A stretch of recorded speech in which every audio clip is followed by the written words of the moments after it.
어머님들 그 영재교육원 때문에 오셨잖아요. 그죠? 근데 이 영재교육원 올해 지금 이제 그 혹시 요강 보고 오신 분 계십니까? 어디 거 보고 오셨습니까? 교대요? 교대 어머니 뭐 바뀌었던가요? 어머님 잘못 보신 거예요. 교대 이번에 시험 봅니다. 네, 그래서 일단은 기본적으로 요강에서 뒷페이지 3페이지에 나오는 내용 안 보신 거고요. 요강은 어머님 전체적으로 꼼꼼하게 보셔야 됩니다. 아직 고려대학교만 아직 안 나왔습니다. 고려대는 이번 주 안에 발표가 될 것 같고요.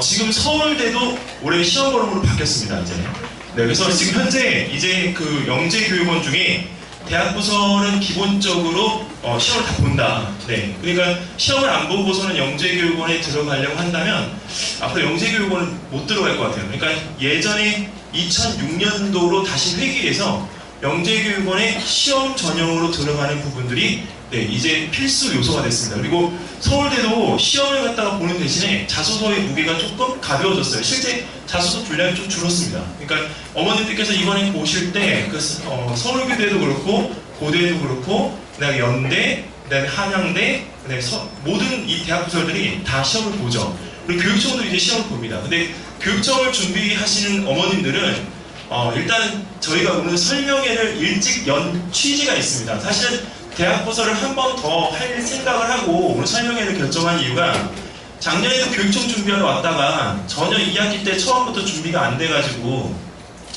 힘들어하는 아이들을 봤거든요. 그러니까 이번 2학기 지금 들어가는 시점에서 조금 더 적극적으로 발표하고 조금 더 적극적으로 숙제에 가서 학교 선생님들한테 정말 이쁨을 좀 받을 수 있는 아이가 좀 돼야 돼요. 이유는 나중에 어머님 그 시험을 갖다가 보게 되면 시험 전형에서 대부분 점수대가 다 비슷해요. 그럼 점수대가 다 비슷하게 되면 그걸 누가 메꿔줄까요? 네, 선생님이 메꿔줍니다. 그러니까 선생님이 그 부분에 추가 점수로 해서 편을 갖다 가를 수가 있기 때문에 어머님들께서 학교 선생님들이나 아니면 그 담당 영재 선생님들한테 어필을 하실 수 있는 부분들이 있어야 되겠습니다. 일단 그러면 지금 이제 시간이 5분 정도 경과가 되어졌기 때문에 일단 오늘 저희 준비한 설명회를 네, 시작하도록 하겠습니다. 오늘 설명회는 대학부설 영재교육원과 그다음에 교육청 영재교육원을 어떻게 하면 준비를 잘 할 수 있는지, 그리고 변화되어진 요소가 무엇인지, 그리고 또 하나는 이제 거기에 맞춰서 이제 시간표나 이런 것들이 어떻게 안내가 되지는지 그 부분들에 대한 말씀을 드리도록 하겠습니다. 일단 대학부설 영재교육원의 가장 큰 변화는요, 시험인데요. 시험이 영재성 검사와 창의성 검사를 별도로 따로 보게 됩니다. 그래서 영재성 검사와 창의성 검사에 대한 문제 자체가 배열되어지는 게 고대하고 유사할 것 같고요. 사실은 영재성 검사에 대한 문제는 그렇게 크게 저희가 걱정을 안 해요. 근데 창의성 검사에 대한 이 문제는 아이들의 수준과가 확실하게 나뉘어지기 때문에 이 부분에서 창의성 검사에 대한 이 유사 문제들을 많이 좀 접근해서 풀어보는 것이 일단 관건이 될 것 같습니다. 특히 서울교대는 이번에 지금 현재 2학기 때 그 아이들 들어오기 전에 서울교대 수학이나 서울교대 과학을 갖다 시험을 봐서 좋은 성적을 가지고 있는 아이들은 이번에 거기 있는 그 부분들에 대한 어필이 확실히 될 것 같고요. 그리고 이번에 지금 심층 면접인데 심층 면접에서 아이들이 그 과목별 주관적인 평가에 대한 그 근거라는 이 부분을 준비하지 않으면 사실은 대학부설 시험에서 통과되었다고 하더라도 나중에 심층 면접에서 격차가 많이 벌어질 것 같다입니다. 근데 이 심층 면접이라고 하는 부분들이 초등학교 3학년들이나 초등학교 4학년들은 사실 어려워요. 근데 6학년이 돼도 심층 면접에 대한 부분들이 어려울 수가 있거든요. 근데 그 이유가 많이 준비를 갖다가 안 해서이기보다도 순간적으로 당황을 해서 아이들 답변에 대한 부분들이 어눌하게 되어지는 경우 심층 면접에 대한 효과가 정말 많이 떨어지게 됩니다. 그리고 또 하나는 심층 면접을 준비할 때 너무 어렵게 준비를 하지 마시고요. 본인이 정말 잘 할 수 있는 부분들에 대한 어필을 할 수 있도록 준비를 해주시면 심층 면접에 대한 효과는 반드시 있습니다. 자, 그리고 또 하나, 이제 교육청 영재원의 변화는 어머님들 잘 아시는 GED인데, GED는 아까 말씀드렸던 것처럼 12월 달에 이제 시험을 보지만, 이제 시작은 지금 현재 8월 달 개학 시점인 24일, 29일 벌써 시작이 됐다고 보시면 됩니다.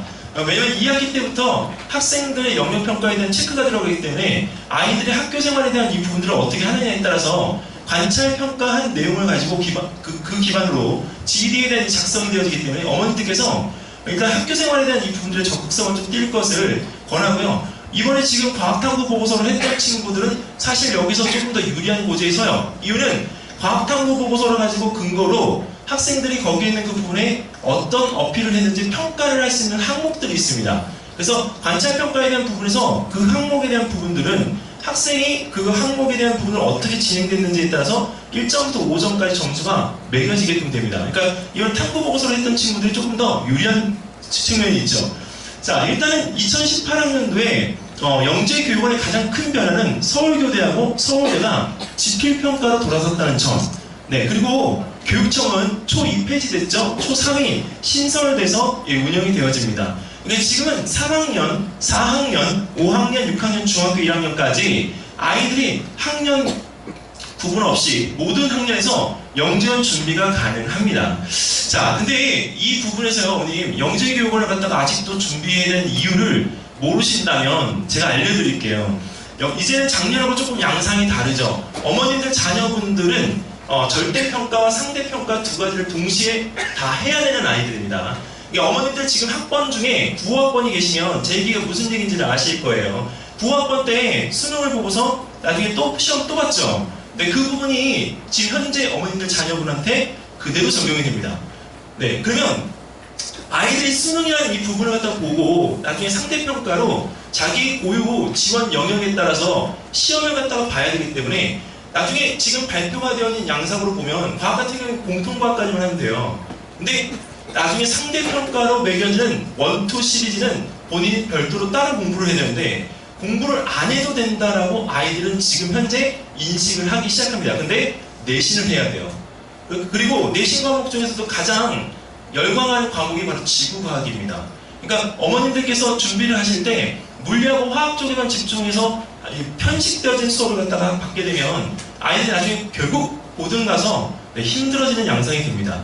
지금은 이 아이들이 생활기록부라고 하는 이 부분에 대한 것들을 어떻게 작성해서 아름답게 그 부분을 갖다가 정말 쉽게 말하면 포장을 할 건가 이기 때문에 학생들이 그 부분에 대한 것들을 전면적으로 다 본인이 하고 있는 것들에 대한 것들을 방향성을 가지고 계획을 잡고 준비를 해야 됩니다. 그 중에 하나가 영재원인 이유는 영재원은 어머니 전체적으로 내용적인 부분에서 수준과는 사실 다 차이가 있어요.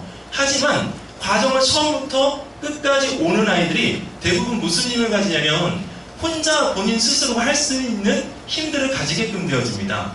그래서 영재교육원은 초등학교 3학년부터 중학교 2학년까지 학년 구분 없이 본인이 지금 현재 특목고가 아닌 대입을 위해서라도 본인 스스로가 좀 다져질 수 있는 기회로 삼기 위해서라도 가야 한다는 것. 그리고 영재학급과 교육청과 그 다음에 대학부설 이 세 가지 중에 어느 한 가지라도 괜찮냐고 물어보시는 분들이 계시는데 영재학급은 학교 내에서 파워가 있지만 자소서를 갖다가 적을 때는 사실 거기 있는 부분에서 이 세 개 중에 가장 약합니다. 하지만 생기부에서 적는다고 해서 영재학급을 다닌 것 이력은 거기서 절대 폄하되지 않습니다. 그러니까 아이들 스스로가 영재학급을 다니면서 배운 내용이 오히려 이 대학부설보다 아니면 교육청보다 수준이 높을 수가 있기 때문에 거기 있는 부분에 대한 것들을 어머니 가능하면 준비를 해주시고요. 영재학급 준비 단계는 여기에 있는 이 대학부설과 교육청이 다 끝난 겨울방학 2월달에 준비를 해서 3월달에 입학을 하면 딱 맞습니다. 그러니까 아이들 스스로가 지금 준비되어지는 단계에서 지금은 대학부설, 그 다음에 10월달부터는 교육청, 그 다음에 2월달부터는 영재학급의 순서대로 이 과정이 진행된다고 보시면 되겠습니다. 자, 그러면 어머님 제가 여기 있는 이 부분에서 오늘 저는 잠깐 인사를 하고요. 오늘 메인은 일단 교육청의 전반적인 내용을 갖다 설명할 김영균 부원장 하고요. 네, 대학부설 쪽에서 설명할 김민정 부원장이 전반적인 설명을 드리도록 하겠습니다. 자, 그러면 강렬하죠. 빨간색입니다. 네, 여기 이 게이트라는 명칭을 갖다가 만들고 전체적인 프로그램을 갖다가 다 기획한 김영균 부원장이 나와서 영재교육원의 전반적인 변화하고 어떻게 준비를 하시면 좋을지를 말씀을 드리도록 하겠습니다. 큰 박수로 맞이해 주시기 바랍니다.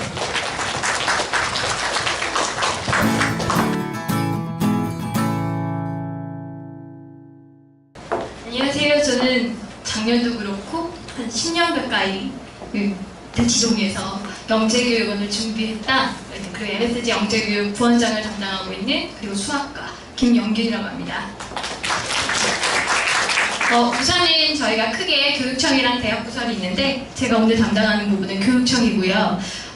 어제 저녁에 그 서울교대가 저녁이 발표가 됐는데 아마 오늘 저녁엔 고려대가 발표를 하지 않을까 이런 생각이 들어요. 근데 아직 교육청은 아직 한 달 가까이 저녁 발표까지 그 시간이 남아 있어서 어머님들이 아직은 조금 관망을 하실 수도 있는데 실제로 교육청 같은 경우에는 좀 장기간으로 준비를 하실 필요가 있는 영재교육원이라 우선은 어머님들이 조금 집중하셔서 들어보셨으면 좋겠습니다.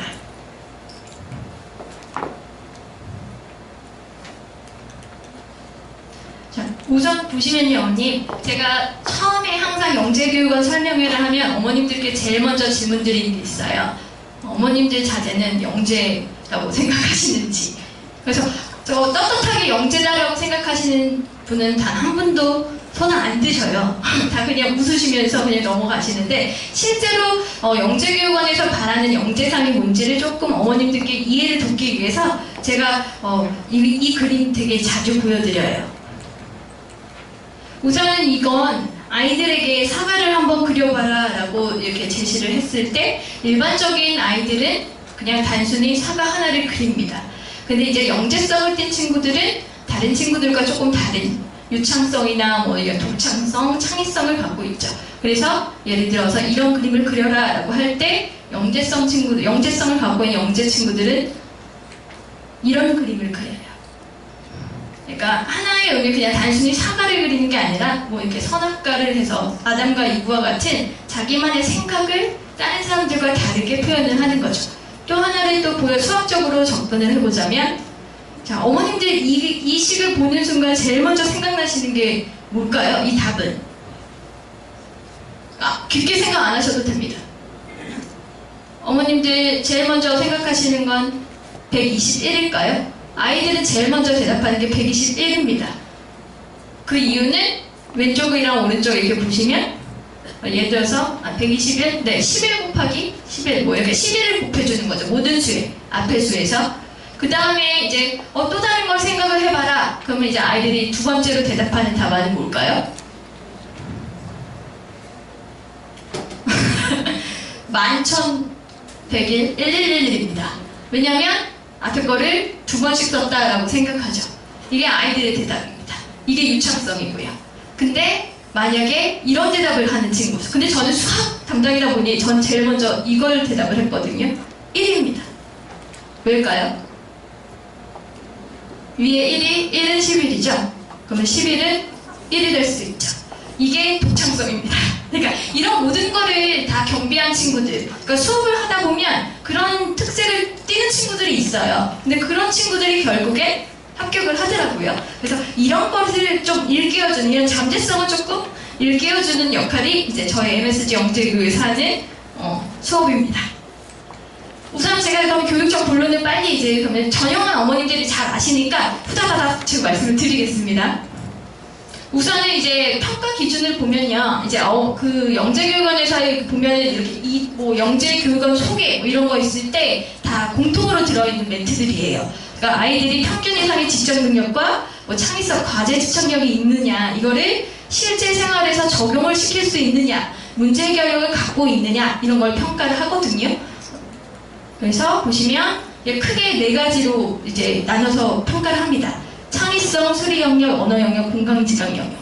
그러니까 제가 교육청은 조금 장기적으로 준비를 하셔야 된다는 부분이 바로 이 영역이거든요. 언어 영역도 되게 아이들이, 특히 남아들이 제일 못하는 부분이고요. 근데 여기들 다 보시면 공통적으로 독창성도 보이시고 유창성도 보이시고 정교성, 얼마나 구체적으로 자기의 생각을 표현할 수 있느냐, 이런 것들을 다 평가를 하는 요소거든요. 그러니까 이거를 목표로 하고 준비를 해야 됩니다.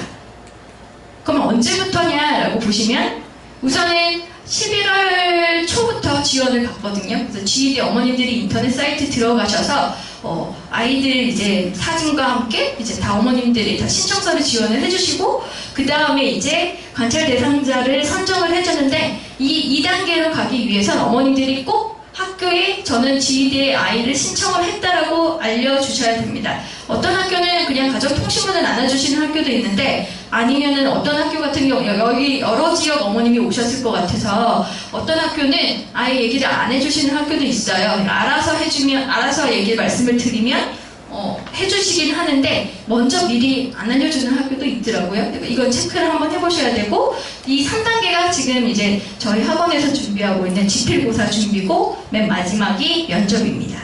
이런 단계를 거쳐서 보통 저기 보시면 여기 지원서 제출을 11월 초에 하셔서 이제 언제 시험을 보자면 12월 초에 해요. 그러니까 지원을 한 달 만에 아이들이 시험을 봐야 되는데, 어머니 이게 학교의 그런 중간고사나 이런 내신과 같은 시험이 아니잖아요, 교과 시험이. 그래서 한 달 만에 그걸 준비를 하고 아이들한테 하라는 건 조금 아이들한테 되게 부담이 되거든요. 그래서 제가 9월 초 아직 안 됐는데도 말씀을 드리는 게, 교육청은 조금 장기적으로 보셨으면 하는 바람이 있어서, 그러니까 올해 시험에 안 보더라도 그러니까 내후년을 위해서라도 한번 도전해보는 것도 좋고, 저학년 1, 2학년 친구들도 장기적으로 생각하시고 준비를 해주시는 게 좋습니다. 그래서 이렇게 12월 초에 되고 둘째 주에 면접이 끝나고 마지막 날에 발표가 돼요. 그럼 얼마나 사람들이, 그러니까 영재원 아이들을 뽑나를 보시면 실제로 보시면 이제 여기서는 이건 작년 기준이고요. 왜냐면 아직 교육청이 발표를 안 했으니까요. 하지만 미리 얘기를 한 부분이 있습니다. 이 빨간 글씨는 아까 이제 원장님이 말씀을 해주셨는데, 원래는 초등학교 2학년, 4학년, 6학년 짝수학년만 아이들을 선발을 했었어요. 그러니까 초등학교 2학년 같은 경우에는 융합형으로 과학을 안 배우니까, 그 다음에 4학년, 6학년은 수학과 과학을 지원 분야를 나눴고, 그 밖에 뭐 정보나 발명, 미술도 있지만 어머님들의 포커스는 수학과 과학 쪽에 많이 맞춰져 있죠. 그래서 여기 보시면 40명, 뭐 이렇게 5학년에 이게 40명, 이게 뭐냐면요, 이게 4학년일 때, 그러니까 5학년 과정에 그 영재원을 다니게 되는 거죠. 그러니까 요 앞쪽으로 보시면 이해가 빠르시고요.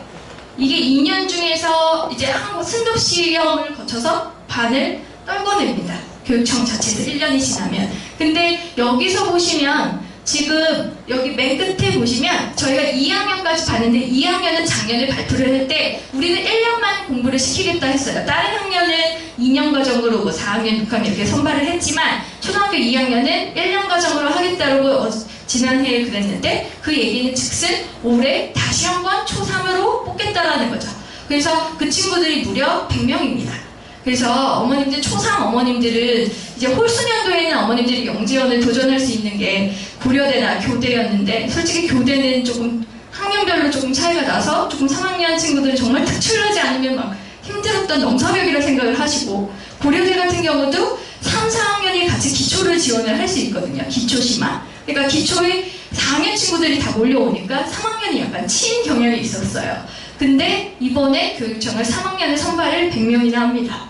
그래서 이거는 좀 어머니들 좀 참고를 하셨으면 좋겠고요. 이거는 중등가정 영재원입니다. 이것도 작년 전형이긴 한데, 중등가정의 특징은 학교별로 조금 나눠서 거점 학교를 두고 학급처럼 이렇게 20명 단위로 이렇게 아이들이 선발을 한다는 거죠. 그래서 여기 어머님들 보시면 지원 가능 대상이랑 여기 보시면 학교 어머님 주변 있잖아요. 주변 학교에 어떤 학교가 있는지 봐주실 필요가 있는 게, 이게 다 협력학교거든요. 협력학교의 친구들은 되게 이득을 봐요. 어떤 이득이 있는지도 설명을 해드리는데, 여기 보시면 잘 보이시는지는 모르겠는데 대명중, 구룡중, 원촌중, 경원중, 뭐 개원중 이 정도가 수가입니다. 그런데 초등학교를 그러면 잠깐만 어머니 다시 읽어드리면, 대치초, 엄복초, 학동초, 서초초 정도가 이제 수학 그 협력학교인데요. 제가 이렇게 읽혀드리는 이유가 여기 보시면, 영재교육은 협력학교 소속 학교는 우발을 합니다. 우선 선발을 해줍니다. 그 얘기는 즉슨 조금 더 구체적으로 말씀을 드리면, 모집 정원의 5% 이내에 만약에 소속 학생을 그 친구 5% 안에 든다면 선발을 해주겠다는 거죠. 5% 안에만 들면. 그럼 여기서 5%라 하면 40명 기준으로 한 2명. 그러니까 1등, 2등 정도 안에 들면 우선 선발을 해주겠다는 거고, 또 다른 거는 창의적 문제 해결력 평가에서 선발인원에서 4배수 이내, 그러니까 예를 들어서 40명이면 160등 안에 들면 우선은 면접 자격은 주겠다라는 거죠. 그러니까 혜택이 있죠. 그러면 어머니들 전학을 가셔야 될까요? 그건 아닙니다. 왜냐하면 매년 협력학교가 살짝씩 바뀌고 있어요. 그럼 이제 뭘 준비해야 되느냐? 여기는 그냥 이거 잘 안 보이실 거니까 그냥 제가 키워드만 말씀드리겠습니다. 여기 보면 어머님들이 막 이렇게 전형 보시면 되게 보기 싫게 생기셨어요. 나중에 항상 보시면 전형 키워드만 여기 보면 학교에서는 지원자가 특정 영재교육기관에 집중되지 않도록 해라라고 지령이 되어 있습니다. 이거는 선생님들 기준이에요. 그러니까 아이들이 어느 교육청에 몰린다든지 아니면 뭐 대학 부설 중에서 뭐 보려대 몰린다든지 이런 식으로 대학 부설은 관여하지 않지만 실제 교육청 산하에 있는 영재교육원에 너무 한 곳에 많이 추천을 하지 말라는 이걸 보고 또 어머님들이 고민을 하시죠. 그러면 선발을 할 때 그 GED를 할 때 높은 점수를 주는 애를 어떻게 선생님들이 평가를 할 것인가, 아니면은 예를 들어서 10점을 다 받아야 되는데 10명 지원했을 때 10명 다 10점을 주는가, 아니면 제한을 TO를 주는가, 이거를 되게 고민을 하시는데, 여기 보시면 이게 그 교육청 경제안의 그 FN A가 거기에 제일 많이 나오는 이 Q&A에 있는 겁니다. 여기 보면 학교별 인원이 제한되어 있으니까 학교에서 지원자가 특정 영재 교육기관에 집중되지 않도록 해야 한다는 부분이 GED에서 학교별 추천 인원수 제한이 폐지되었다는 부분이랑 어떤 상관이 있냐라는 거죠.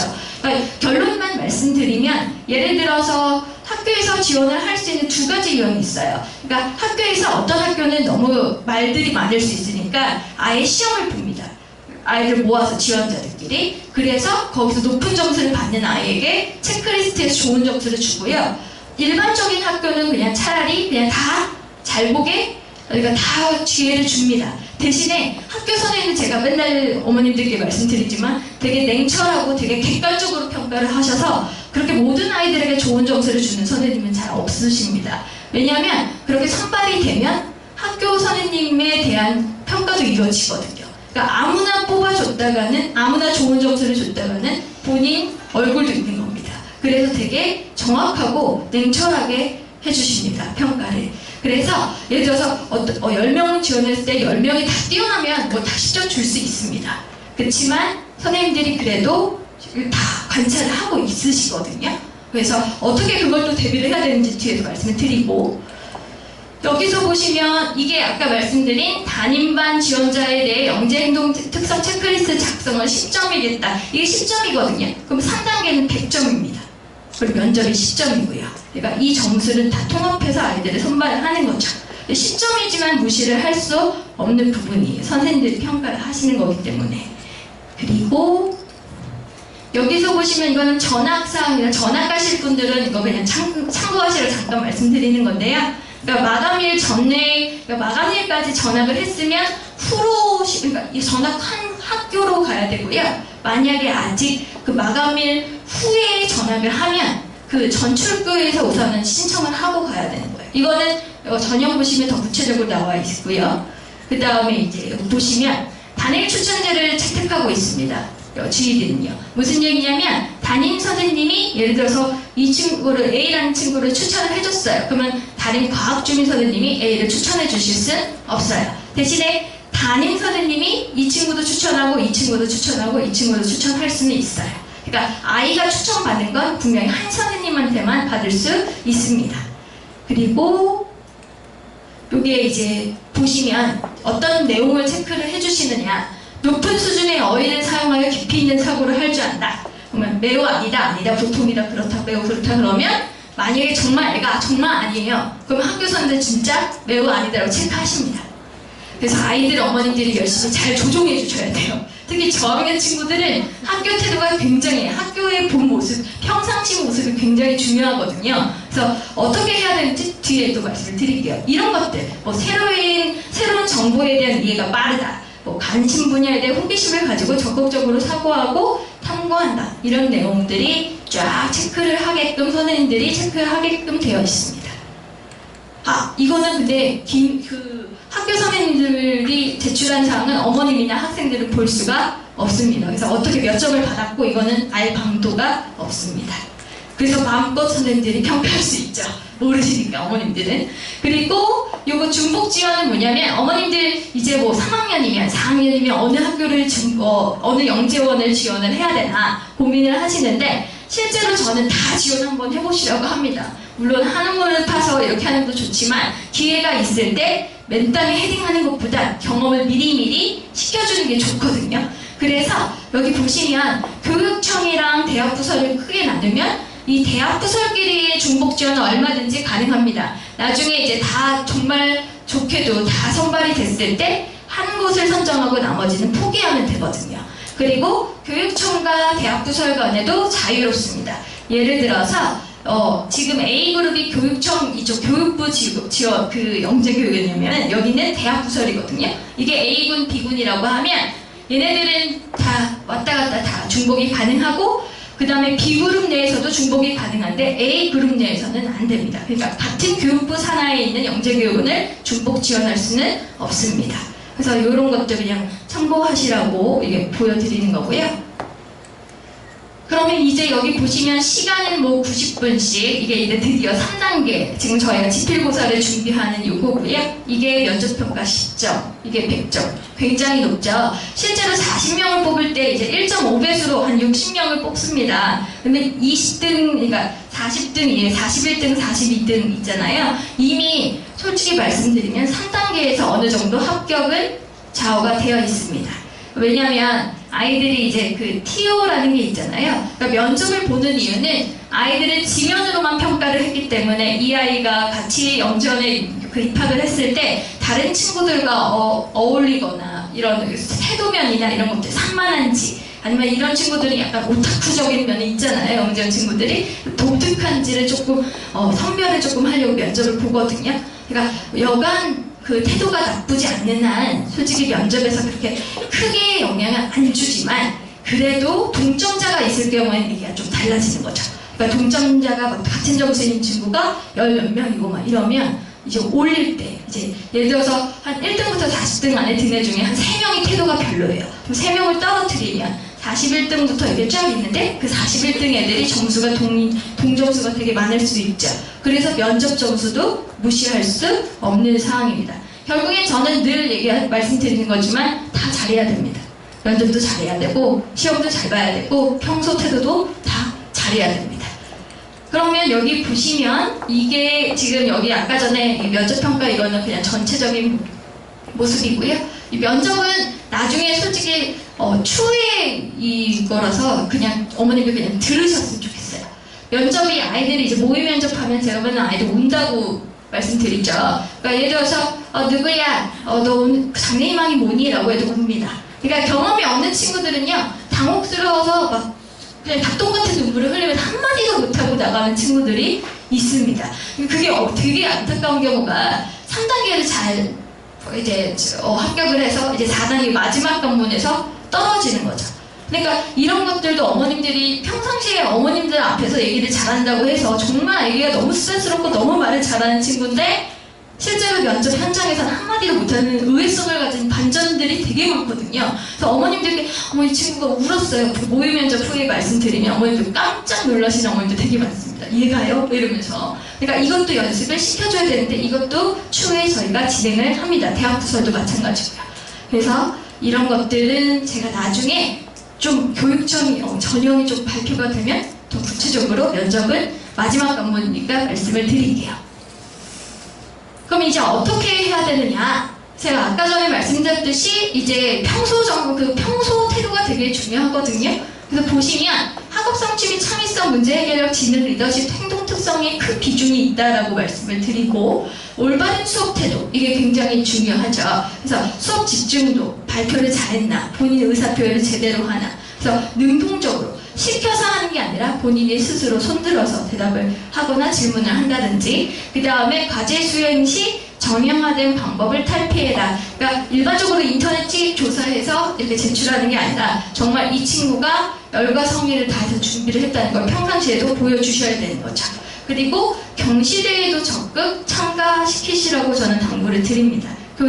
이거는 나중에 중고등학교도 마찬가지입니다. 동아리 활동이나 경시대회 성적이 되게 중요하거든요. 그러니까 이런 것들은 미리미리 해놓으신 게 좋은데 좀 더 구체적으로 말씀을 드리면 우선은 여기 평가 요소를 보시면 학생의 평소 지능, IQ 테스트를 한다는 게 아니라 보이는 애들의 학습 능력을 보는 거고요. 창의 창의성, 학업 성취도, 단원평가, 수행평가 아시죠? 아이들 뭐 단원평가 뭐 90점 맞았다, 못 보면 80점이다 그러는데 저는 어머님들께 빽빽빽빽 맞아야 된다라고 합니다.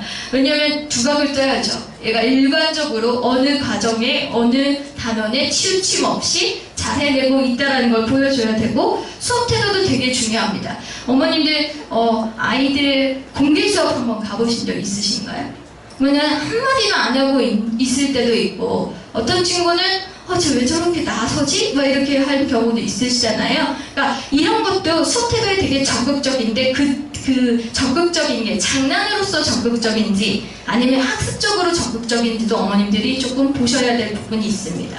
그러니까 질문 진짜 말도 안 되는 거 많이 하거든요, 아이들이.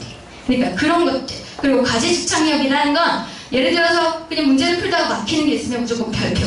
이런 모습은 보이면 안 됩니다. 어떻게 해서든 본인이 풀어내려고 하는 그 노력도 선생님들이 다 평가를 하고 계십니다. 담임 선생님들이. 그래서 여기 보시면 아까 전에 말씀드렸던 거, 이거 되게 중요하거든요. 교사의 설명 경청. 학교 선생님이 점수를 주시죠. 선생님 말을 듣지 않고 본인 말하는 것만 들으면 좋은 점수를 얻을 수가 없고요. 호기심을 가지고 다양한 질문과 발표, 다양한 질문을 하지 않아요, 아이들은. 예를 들어서 수학 문제를 풀어도 예를 들어서 50kg이다. 선생님 얘 왜 이렇게 무거워요? 이런 식의 질문을 하는 게 아니라 수업적으로 도움이 될 수 있고, 이렇게 제가 맨날 아이들한테 말하는 허를 찌르는 질문을 해야 돼요. 이 질문을 함으로써 같은 반 친구들이 하나를 더 배울 수 있는 질문을 던져주는 친구가 좋은 질문입니다. 그리고 여기서 보시면 창의체험활동, 요건 어머님들 자주 해주시나요? 전시회, 과학관, 박물관 자주 가시나요? 그냥 가셔서 그냥 기념 촬영만 하시는 게 아니라 아이들이 거기서 보고 관찰했던 거를 쓰게끔 지도를 해주셔야 됩니다. 이게 기록이 남아 있어야 돼요. 뭘 보고 어떤 생각을 했고 나는 배우고 싶은 점, 몰랐던 점을 다 정리를 시켜주시는 연습을 꾸준히 시켜주셔야 되고요. 그 다음에 이제 관심 분야 탐구도 비슷한 얘기인데, 여기 보시면 다른 것들 다 보시고 독서 많이 하시는 건 당연한 얘기고요. 그 다음에 관찰 및 실험을 통한 지식, 이런 탐구 습관 형성, 이거 아까 말씀드린 교내 경험 시 다소 수상하도록 조금 평상시에 준비를 미리미리 해주십사 말씀을 드리는 겁니다. 그리고 포트폴리오, 아까 말했던 기록물입니다. 이런 독서 기록물이나 수학일기, 과학일기 있죠? 이런 게 나중에 어떤 방법으로, 어떤 방향으로 이렇게 도움이 될지는 아직은 몰라요. 매번 바뀌니까요. 하지만 미리미리 다 준비를 하고 계시는 게 좋습니다. 나중에 이 초등학교 때뿐만이 아니라 중고등학교 때 이 친구가 어릴 때부터 일관적으로 본인의 희망했던 장래의 부분, 자기의 진로 선택했던 부분을 꾸준히 이 친구가 준비를 하고 있다는 걸 증명할 수 있는 기록물이기 때문에요. 그래서 이건 준비를 해주시는 게 좋습니다.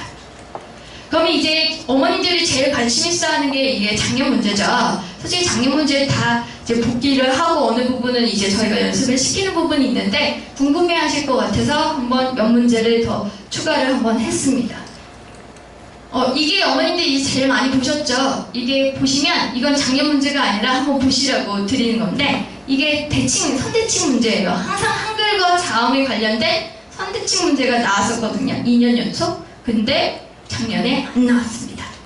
그리고 제가 또 어머님께 맨날 보여드리는 분할 문제 있죠. 4등분 하는 방법, 9등분 하는 방법, 최대한 많이 나눠봐라. 이것도 매년 나왔었어요. 한 2년, 3년 가까이 매년 나와서 해마다 연습을 시켰는데 작년에 안 나왔습니다. 되게 암울하죠. 그 다음에 이런 것들, 날씨별로 자기가 가고 싶은 나라에 가고 싶은 이유나 이거의 기후의 특성, 건축물의 특성 이런 걸 서술하시고 이런 문제도 있었고, 전혀 연관이 없는 두 가지 그림을 가지고 본인이 글을 쓰는 스토리텔링형 문제는 없어지진 않고 변형이 돼서 나왔습니다. 그러면 여기 2017년도 문제입니다. 여기 보시면 숟가락, 젓가락 또는 나이프와 포크를 사용하는 도구가 지역에 따라 다른 이유입니다. 다른 이유는 무엇인지 설명하고 더 편리하게 만들 수 있는 방법을 제시하시고. 근데 어머님들 이거 보이십니까? 수학 지원 문제입니다. 과학에서 나온 게 아니에요. 그 다음에 우유를 플라스틱처럼 딱딱하게 만드는 실험 과정을 보여주고 난 다음에 이제 아이들 문제 보시면 혼합물 분리하는 과정 2가지 찾아 쓰고 과학적 사실을 보기에서 찾아 써라 이런 것들. 뭐 여기서 한 가지 선택해서 놀잇감 만들고 그 놀잇감의 과학적 요소를 정확하게 설명해라. 요거는 창의성과 유창성을 평가하는 문항. 그 다음에 생활 속에 여러 가지 혼합물을 분리하는 방법이 있다. 그중 한 가지 선택해서 자세히 서술하시오. 이거 같은 경우에는 솔직히 조금 전반적으로 아이들의 지식을 묻는 문제거든요. 그러니까 창의성도 물론 있긴 하지만 창의성보다는 약간 유창성을 더 필요로 하는, 근데 이게 과학적 문제였어요. 이건 또 과학적 문제 좀 티가 나죠. 근데 또 보시면 이거 되게 많이 보셨죠? 뭐 황제 펭귄 보고 그 다음에 공작새 보고 이게 매년 출제됐던 거였거든요. 사진 하나 주고서 펭귄 뭐 얘의 특성, 그래서 이거를 인간이 문명으로 했을 때 어떻게 도움이 되는 걸 반영해라 뭐 이런 것들, 얘도 마찬가지고 다 그런 것들을 물었었는데 이런 요약은 여전히 출제가 됐습니다. 대신에 여기 보시면 지원 분야가 불문이다라는 건 수학도 출제가 공통으로 출제가 됐다는 겁니다. 그럼 여기서 어머님들이 조금 느끼셔야 되는 건, 수학을 지원했다고 해서 수학만 준비를 하고 과학을 지원했다고 해서 과학만 준비를 하시면 와르르 무너지실 수 있습니다. 항상 융합형으로 준비를 해주셔야 돼요. 그래서 작년 문제입니다. 이게 2017학년도 뭐였냐면 6가지 수상생물 그림을 줬어요, 문제에서. 그래서 그림 속 수상생물을 채집하기 위한 필요한 물건 5가지랑 그에 대한 이유를 쓰는 것과 그 다음에 수상생물의 본인만의 분류 기준을 정하고 그 분류 기준에 맞는 생물들을 찾아 쓰죠. 근데 이거 정말 저희 연습 많이 시키거든요, 수업 때. 근데 나오더라고요. 분류하는 건 자주 나오거든요. 근데 여기 보시면 학년군 공통이라는 거는 초등학교 2학년부터 6학년까지 다 출제가 됐다는 얘기입니다. 이게 공통 문제였어요. 그러면 이것도 그러니까 과학적 지식이 있어야 되는 거고, 이거는 지원 분야도 불문이었던 거예요. 이건 과학적 문제인데 수학 쪽에서 나온 겁니다. 수학 쪽도 나온 겁니다.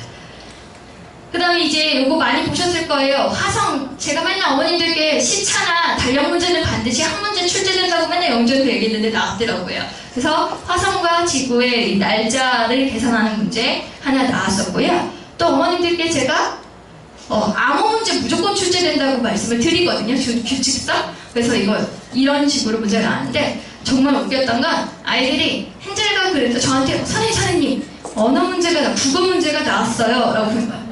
동화 헨젤과 그레텔의 동화 문제고요. 이건 여담으로 아이들이 막 그림 이렇게 주어지고 이제 뭐 문제가 나오면 선생님 미술 문제가 나왔어요. 그래서 어머님들은 아이들이 시험 보고 나오면 엄마 수학 문제 하나도 안 나왔어 라는 말은 믿으시면 안 됩니다. 선생님 엄마 수학 쪽 내가 지웠는데 과학 문제 한 문제도 안 나왔어. 그럴 리가 없습니다.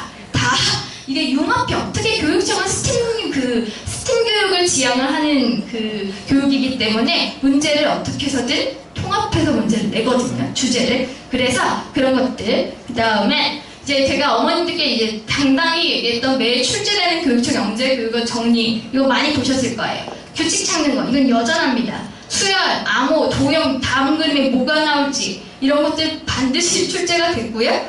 그 다음에 수연산, 여전히 특히 프로포즈 작년에 나왔습니다. 6을 4개를 가지고 8과 10이 만들어라. 이게 6학년 문제였어요. 6학년이면 중등단위인 거거든요, 그죠? 그런데도 그런 문제가 나옵니다. 그 다음에 도형 문제, 근데 분할 문제가 안 나왔죠? 대신에 이렇게 스탬프 찍는 문제 이런 거 있습니다. 이건 나중에 또 어머님들, 아이들 다 경험을 시킬 텐데, 이런 것들, 도형 문제도 반드시 한 문제 출제되고, 그 다음에 논리추론. 이 사실이 이제 진짜 그 조건에 맞춰서 개수를 구한다거나 아니면 그 다음 결론을 찾는 것들. 그 다음에 문제 해결력. 아까 말씀드렸던 시계나 시차 문제, 그 날짜 계산 문제. 그 다음에 관찰 비교. 아까 그 수상생물 이런 것들 있죠? 그런 것들 분류하고 비교하는 거. 그 다음에 표현력, 스토리텔링, 창의력. 근데 작년에 이 부분이 조금 치중되지 않게 나온다는 거죠.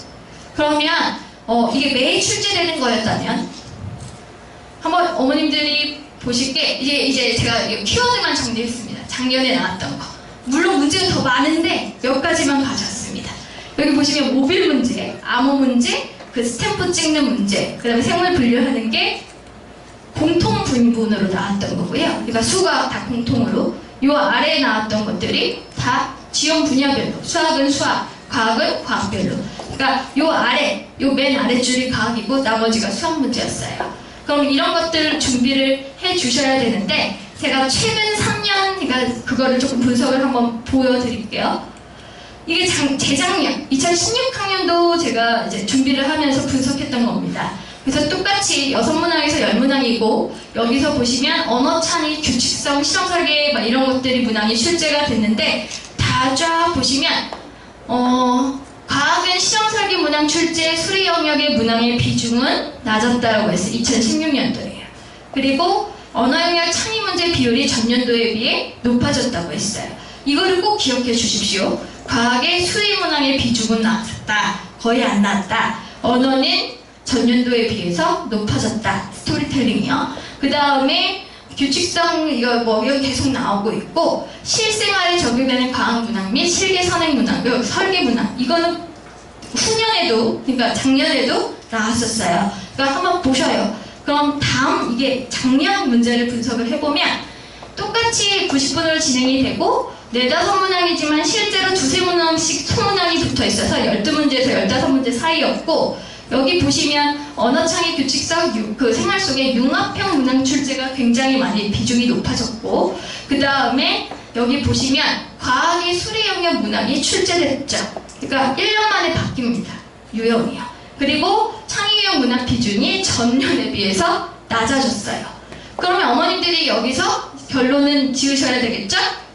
어떻게 준비를 하셔야 될까요?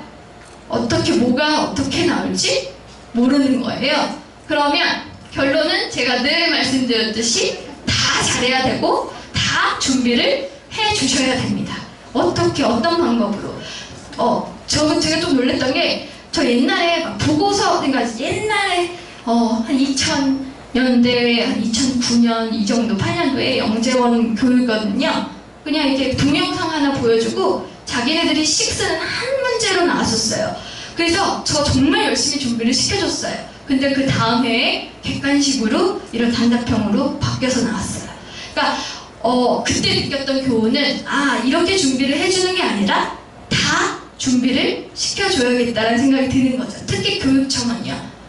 근데 지금 교육청 내부자님의 말에 의하면 융합형으로 철저히 내겠다. 철저히 융합형으로 가겠다라고 했는데 실제로 그런 모습을 작년에도 재작년에도 보여왔어요. 그래서 준비를 다 해주셔야 돼요. 그러면 MSG 영재교육은 어떻게 지원되느냐? 어떻게 수업을 준비하느냐?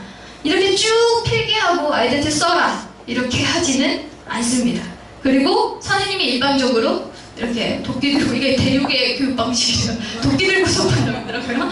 이렇게 강압적으로 무조건 주입식으로 공부를 가르치지는 않습니다. 그럼 아이들이 자기네들의 아이디어를 같이 서로 얘기를 해주고 공유하는 자리가 되어야 돼요.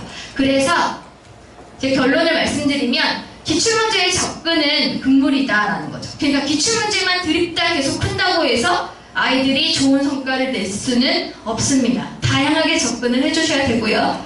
또 하나 아까 전에 계속 제가 말씀드렸듯이 융합형으로 대비. 그러니까 수학은 수학만, 과학은 과학만 준비하시면 안 됩니다. 다 준비해 주셔야 돼요.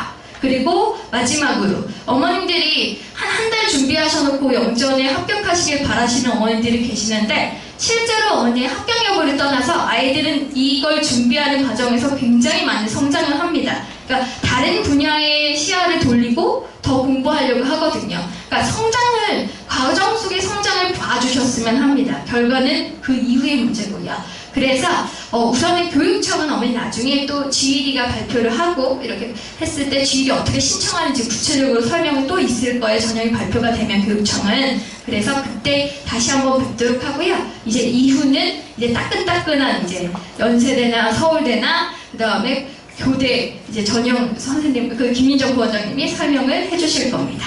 그러면 이 밖에서 나중에 뵙도록 하겠습니다. 감사합니다.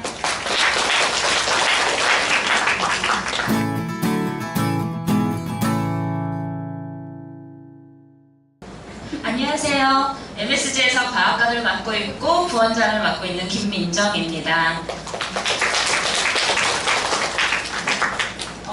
저희 지금 이번에 영재원 컨셉을 하면서 지금 푸른 색깔 배경을 깔았는데요. 어머님들 보시기에 좀 편안하시죠? 예, 저희 학원은 그렇게 편안한 학원입니다. 예. 그리고 저희가 지금 MSG S를 넣는데요. 이 S를 딱 보자마자 어머님들께서 생각하는 그 사람 한 사람이 떠오르실 거예요. 그 한 사람이 지금 요즘 아이들도 어머님들도 다 인정하는 그 슈퍼 그분이잖아요. 예, 그분에 대한 이야기를 지금 제가 잠깐 하는데 우리가 그분에 대해서 그 사람에 대해서 지금 생각을 많이 하는 이유가 그 사람이 힘이 세서 정말 뭐든지 다 잘 처리해서 그 사람이 그래서 저희에게 기억에 남는 것은 아니라고 생각이 됩니다. 제 생각에는 그 사람이 저희 주변에 있다가 위급한 상황이 되었을 때 언제 어디서든지 나타나서 문제를 해결해 주는 것. 예, 그래서 그 사람이 슈퍼맨이 아닐까 그런 생각이 드는데요. 저희 MSG도 이번에 뭔가 달라지는 변화에 맞춰서 항상 준비된 자세로 시작을 하기 위해서 예, 슈퍼맨처럼 그렇게 영재원을 준비하려고 합니다. 자, 제가 항상 저도 영재원을 시작을 하면서 이 영재교육원은 왜 해야 할까요? 이런 이야기를 하는데요. 저는 지금 오늘 어머님들과 이야기를 하고 있지만 사실 가정에서 이 이야기를 학생들과 꼭 하고 오셨으면 좋겠습니다. 매년 저를 보신 분들은 제 첫 이야기를 아실 거예요. 예, 학생들하고 영재원 데뷔 특강을 시작을 하면은요, 학생들 중에서 표정이 드러나는데 인상을 팍 쓰고 있는 친구들이 있습니다. 그래서 가서 물어보면 엄마가 오늘 아침에 그냥 학원에 가방하고 매서 내려주시고 가셨대요. 그래서 왜 왔는지 모르는 거예요. 예, 그래서 저도 첫 수업을 할 때 지금 무슨 수업하러 왔는지 아니? 이렇게 물어봅니다. 예, 그냥 아이들이 수학 과학 아닌가요? 뭐 이렇게 이야기하기도 하고요. 또 알고 있는 친구도 있어요. 그 친구는 표정이 다릅니다. 예, 딱 손 딱 들고 예, 저 영재교육원 준비하러 왔습니다. 이렇게 말하는 친구와 왜 왔는지 모르겠어요 하면서 필통을 이제 이렇게 꺼내는 그 친구들 보면 예, 저도 그 친구에게 동기부여부터 시켜야 된다는 생각이 들기 때문에 힘듭니다. 그리고 당연히 이후에 나타날 결과도 달랐습니다. 예, 제가 물론 그걸 통계 처리해서 보고서 처리해서 발표를 제가 잘하는 걸 할 수는 없었지만 예, 기억했던 친구들 중에서 보면 자신 있었던 그 친구들이 합격까지 갔던 것을 예, 많이 기억이 납니다. 예, 그래서 꼭 영재교육원을 왜 해야 할까 학생과 한번 이야기를 해보시고요. 목표를 주어주시면 아이가 거기에 부응하기 위해서 또 이 영재교육원 준비하면서 아이들이 많이 성장을 합니다. 예, 그걸 기대하시면서 준비를 해주시면 좋겠습니다. 영재교육원의 목표를 좀 정리를 해봤는데요. 이거는 각 대학 부설마다 목표도 하고 있는 내용들을 제가 좀 간추려 봤고요. 그 다음에 이 목표에서 보듯이 이런 학생들을 선발하기 위한 과정이라고 생각을 하시면 됩니다.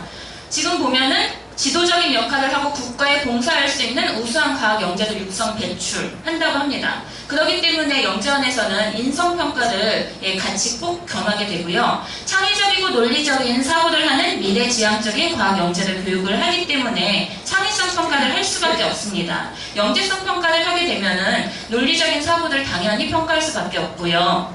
이 학생들에게 지금 저희가 투자를 하고 무료 교육을 하는 이유는 바로 앞으로 21세기의 발전을 주도할 고급 인력 양성 때문이겠죠. 하지만 사실 이런 이야기를 아이랑 하고 있으면 아이가 얼마나 이게 자신에게 다가올지 잘 모르겠습니다. 예, 아마 그냥 훌륭한 사람 이 한마디로 모두 정의가 되지 않을까 싶거든요. 저는 학생들과 이런 이야기를 하셨으면 좋겠습니다. 지금 올해 많이 이슈가 되고 있는 게 뭐 4차 산업혁명, AI 이런 것들이 아이들한테는 제일 관심사예요. 뭐 과학탐구 토론대회나 그 다음에 이제 보고서 이런 것들 있었는데 저번에도 말씀드렸지만 남학생들 이야기하면은요 3D 프린터기 이런 거 얘기하고 그 다음에 가상현실, 증강현실 이런 이야기 정말 많이 합니다. 저희 아이들 시대가 지금 그렇게 변하고 있어요. 예, 뭐 지금 가끔 아이들이 워크맨 이야기를 합니다. 드라마에서 봤대요. 그게 그렇게 신기하다고 합니다. 예, 본 적이 없기 때문에. 어머님들은 다 보신 세대 아니신가요? 90년대 이후신가요? 예. 예. 그래서 그런 것들을 되게 신기해할 만큼 시대가 아주 빠르게 지나가고 있는데 저희 지금 현재 직업들이 저희들 같은 경우에는 4개, 5개 정도 변화를 갖고 있다고 하지만 저희 아이들이 자라게 되면 평생 20개 정도, 평균 20개의 직업을 갖게 된다고 합니다. 직업이 줄어드는 것이 아니라 할 일이 없는 게 아니라 더 다양한 변화를 겪어야 되는데 그랬을 때 이런 4차 산업혁명 이야기를 하시면 저희 아이들이 이제 많이 이해를 합니다. 그래서 그때 그 변화에 맞춰서 문제를 해결할 수 있고 그 다음에 관찰을 정확히 해야 되고 그래서 정확한 해결 능력을 갖는 통찰력을 갖는 인재가 되기 위한 과정이라고 이야기를 해주신다면 이건 당장 학교 교육에서 많은 학생들을 데리고 할 수 없기 때문에 영재원에 가서 그 자극을 받을 수 있다. 그 다음에 학년별에 맞춰서 초등 과정과 중등 과정 거기다 자기가 좋아하는 수학이나 과학 또 저희 아이들이 이런 요즘에 과학 논문은 너무 다 좋아합니다. 그런 것들을 경험할 수 있다라고 하는 이야기를 해주시면서 동기부여를 해주신다면 첫 걸음을 잘 시작할 수 있을 것이라고 생각이 됩니다. 이제 기대하셨던 대학부설 영재교육원에 대해서 말씀드릴 건데요. 저희가 지금 준비하고 있는 대학부설 영재교육원이 서울대학교, 연세대학교, 서울교육대학교, 고려대학교, 그 다음에 한양대학교, 가천대학교 이렇게 준비하였습니다. 지금 모집 공고가 발표된 것은 어제 시점에서 서울대학교, 연세대학교, 서울교육대학교 3군데라서 이 부분은 지금 제가 말씀을 드리도록 할게요. 자, 서울대학교 같은 경우에 지금 수리정보와 과학융합 40명, 20명 이렇게 뽑고 있고요. 지금 다음 달 9월 말까지 접수를 해야 되며 1차가 10월 15일, 2차가 10월 11일, 10월 11일 주의하셔야 될 것 같습니다. 날짜를 정말 기가 막히게 잘 뽑았는데요. 지금 발표된 모든 학교들의 면접일은 11월 11일입니다. 그래서 모두 동일하게 같은 날 면접을 보기 때문에 이번에는 한 곳을 선택하셔야 될 것 같습니다. 근데 이제 선택하셔야 되는 분들은 정말 행복하신 분들인 것 같아요. 합격을 해야 면접을 보게 되니까요. 그래서 어쨌든 지금 이 날짜가 모두 동일하므로 2군데 이상 이렇게 면접을 보실 수는 없으시다는 거 꼭 기억을 해주시고요. 서울대학교 같은 경우에는 현재 중학교 1학년 학생들이 지원을 하게 됩니다. 6학년들은 내년에 생각을 해주시면 좋을 것 같고요. 1차에 자기소개서를 제출하게 되고요. 2차에 추천서를 제출하게 됩니다. 추천서에 대한 문의를 가끔 하시는 경우가 있는데요. 2차 추천서에서는 초등학교 선생님도 되고 중학교 선생님도 되고 그 다음에 영재원 선생님도 됩니다. 근데 영재원 선생님한테 받을 경우에는 영재원 증명서 수료 증명서를 같이 내게 됩니다. 그럼 어머님들은 뭘 선택하시겠어요? 당연히 영재원을 선택하시겠죠. 탁월하십니다.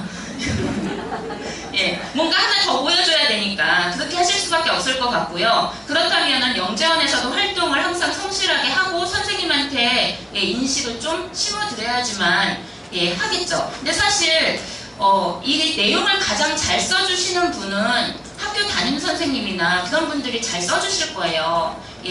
더 관심을 갖고 계셨을 테니까요. 그러니까 영재원 선생님들과도 아이가 소통을 잘 하고 있어야지만 그 추천서를 잘 받을 수 있지 않을까 생각이 됩니다. 제가 사실 이 추천서를 공개가 안 된다고 하는데 제가 본 적이 한 번 딱 있습니다. 예전에 정말 제 인생에 딱 한 번 우연찮게 본 적이 있었는데 그 친구가 영재성은 가지고 있었지만 학습 태도가 좋지는 않았어요. 영재아들이 약간 그런 경향들이 있잖아요. 근데 그 부분을 정말 정확하게 보통에 체크를 해주셨습니다. 그 친구가 마지막 최종에서 붙지 못했어요. 그러니까 평소에 그 성실함이 영재원에서는 가장 중요하다고 저는 생각이 됩니다. 그 다음에 변화되는 부분은 1차 창의적 문제 해결력 검사이고요. 1.5배수 지금 선발합니다. 지금 발표된 과정들은 모두 다 1.5배수 선발을 하고 있어요. 그 다음에 창의적 문제 해결력 검사에 대해서 문제 유형은 제가 뒤에서 말씀드리도록 하겠습니다. 자소서 내용이고요. 자소서는 시험을 보기 때문에 지필평가로 인해서 작년의 문제보다 4문제도 줄었습니다. 작년에는 책도 3권이나 써야 됐었거든요. 그래서 지금 많이 내용은 줄었지만 지금 여기서 꼭 써야 되는 내용들은 다 있고 서울대학교 같은 경우에 다른 영재원과 다른 점은 봉사활동의 내용과 느낀 점입니다. 그래서 봉사활동을 어떤 걸 해야 되느냐, 질 높은 걸 해야 되느냐 이런 것들도 생각을 하시겠지만은요. 질과 뭐 어떤 활동을 했느냐도 중요하겠지만은요. 거기에서 학생이 어떤 걸 느꼈고 그게 내 인생에 어떤 도움을 줬고 내가 그것을 어떻게 발전시켜 나갈 것인가 그 후 작업이 더 중요하다고 생각이 되거든요. 저희 친구들이 지금 봉사활동이 이력이 그렇게 많지는 않습니다. 그래서 자기가 어떻게 그것을 발전시켰느냐 그런 부분에 초점을 맞추셨으면 좋겠고요. 선발 이후에서 동기와 장래 희망이 있는데요. 동기와 장래 희망은 주관적으로 쓰시게 될 것입니다. 근데 정말 주관적으로 쓰시지 마시고 선발하는 사람의 입장도 좀 고려해 주셨으면 좋겠습니다. 이 학생을 내가 왜 선발을 해야 되느냐, 우리 영재원에 필요한 학생이냐, 우리 영재원을 빛내줄 학생이느냐, 이런 것들도 좀 생각을 하시면서 약간의 자랑을 겸손하지 않으셔도 되니까 조금 자랑을 하시면서 동기와 장래 희망을 작성해 주셨으면 좋겠고요. 그 다음에 흥미로웠던 학습 구체적으로 찾거나 배우려는 경험을 하라고 했는데요. 영재원에서 가장 중요한 건 자소서에서는 구체성이라고 생각이 됩니다. 남들과 다른 부분은 구체성에서 드러나기 때문에요. 이거를 주의하실 점은 부모님이 쓰시게 되면요. 구체적일 수가 없어요. 아이가 느끼는 것과 부모님이 느끼는 건 다릅니다. 부모님들이 가끔 책을 대신 써주시는 경우가 있는데요. 그건 아이가 쓰는 거랑 완전히 다르게 됩니다. 그러니까 힘들겠지만 저희 아이에게 한번 1차, 2차 정도는 자소서를 쓸 수 있는 시간을 좀 주셨으면 좋겠습니다. 지금 아이들이 많이 바빠요. KMO도 해야 되고 올림피아드 준비도 해야 되고 선행도 해야 되고 정말 바쁜 시간을 보내고 있지만은요. 이 영재원 자소서 쓰면서 아이가 목표를 다시 잡는 그런 시간이 되기 때문에 이건 한번 꼭 작성을 하도록 해주셨으면 좋겠습니다. 연세대학교입니다. 수학, 심화 40명, 그 다음에 물리, 지구과학, 그 다음에 화학, 생명과학 해서 40명씩 각 뽑고 있고요. 그 다음에 서울대보다 조금 접수 기간이 짧습니다. 일주일 정도 짧기 때문에 날짜를 꼭 확인을 하시고요. 그 다음에 1차는 9월 30일, 기간도 빠릅니다. 지금 다음 달 마지막 주 토요일에 있기 때문에 좀 서두르게 준비를 하셔야 될 것 같고요. 면접일 같다는 거 꼭 기억하시고요. 준비는 현재 초등학교 6학년, 중학교 1학년이 동시에 준비합니다. 초등학교 6학년은 연습삼아 본다 이렇게 생각하시는 분들도 있지만은요. 6학년들이 분명히 들어가고 있습니다. 6학년들이 들어가고 있다는 거는 6학년과 중1의 그 차이는 정말 크거든요. 이 수업을 진행을 하다 보면은요. 중학교 1학년은 어른 같고요. 6학년은 어린아이 같습니다. 하고 있는 학습 태도나 그 포스가 중학생들은 중학교에서는 도대체 어떤 급식을 먹는지 초등학생들 하고는 정말 많이 차이가 납니다. 그래서 아이들이 이렇게 우와 하면서 중학생들은 뭔가 이렇게 동경의 대상처럼 보면서 같이 공부를 하는데요. 배울 점들도 있는 것 같고요. 그 아이들이 이제 이야기해주는 것들이 발표하는 내용이 다르기 때문에 그런 것들은 도움이 되는 것 같습니다. 근데 분명히 초등학생들 중에서도 중학생들보다 생각이 깊은 친구들이 있습니다. 선행은 쫓아갈 수가 없는 것 같아요. 시간 싸움이기 때문에요. 선행을 쫓아가는 건 쉽지가 않고 그럼 아이가 일찍부터 시작해야 되는 힘든 점들이 있지만 생각의 깊이가 있기 때문에 그 부분을 표현을 한다면 6학년들도 연세대학교에 지원을 하는 게 맞을 거고요. 이 대학부설 영재원 같은 경우에는 여기에서 6학년들 같은 경우에 앞에서 지금 수학을 지원을 하느냐, 물리를 지원을 하느냐, 화학생물 지원을 하느냐 이렇게 많이 물어보시는데요. 그랬을 때 소신 지원을 하시는 것을 권해드립니다. 영재원 가는 것이 정말 아이들한테는 또 맞지 않는 거 공부했을 때는 피곤한 일이거든요. 그래서 소신 지원해 주시고요. 떨어졌을 때, 붙었을 때, 뭐 엄마 때문에 떨어졌느니 내가 수학을 가고 싶었는데 과학을 가서 이런 이야기 꼭 하는 친구들이 있습니다. 소신 지원할 수 있게 도와주시고요. 하지만 그냥 제가 공개적으로 말씀드리겠습니다. 수학을 하고 싶은데 6학년이라서 뭐 이렇게 고민을 하신다면 과학 쪽으로 돌리는 게 낫지 않을까요? 인원이 좀 많으니까 뭐 이렇게 생각을 하시는 분들도 계세요. 수학하고 과학하고 전공이 그러니까 분명하지 않다면 저는 과학 쪽을 권해드리는 게 맞을 것 같긴 한데요. 소신 지원, 아이가 정말 선택을 하게 해주셨으면 좋겠습니다. 연세대학교는 계속 시험을 보고 있어서 1.5배수 동일하게 하고요. 2차 면접도 그대로 진행을 합니다. 자, 주의하실 부분은요. 연세대학교 같은 경우에는 자기소개서를 2차에, 그러니까 1차 시험을 통과한 학생만 제출을 합니다. 필수 조건이에요. 그 다음에 영재 추천서 및 수료증, 그 다음에 증빙자료 3건은 선택입니다. 이건 선택이 아니죠. 예, 이건 필수입니다. 예, 준비하셔야 되는 부분이고요. 작년에 안타까운 경우들 많이 본 것은요. 6학년 친구들 같은 경우에 내가 1차에 붙을 줄 몰랐기 때문에 자소서 준비를 안 하시는 분들을 많이 봤습니다. 예, 근데 합격자 발표를 하고 자소서 준비를 하기까지 시간이 너무 짧기 때문에요. 예, 많이 힘들어했어요. 그래서 좀 안타깝게 자소서를 급하게 써서 가는 경우들이 있었습니다.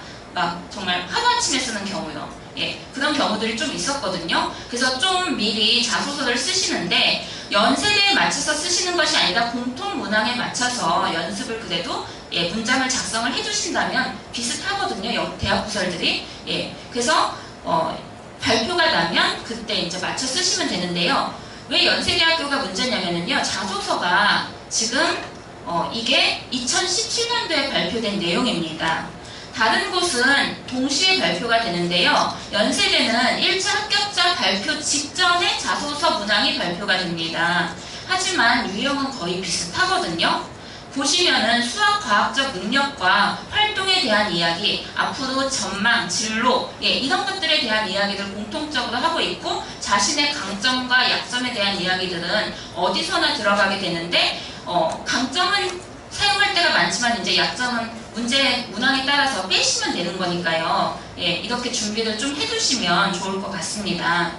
예, 그래서 작년과 같이 그런 친구들이 올해는 없었으면 좋겠습니다. 그러니까 연세대를 준비하시든 서울교대를 준비하시든 자소서를 좀 내용을 좀 많이 작성을 해주세요. 그리고 그거를 글자 수에 맞춰서 좀 추려놓는 작업을 하셔서 제출을 하시면 여기에도 활용을 하실 수가 있으실 것입니다.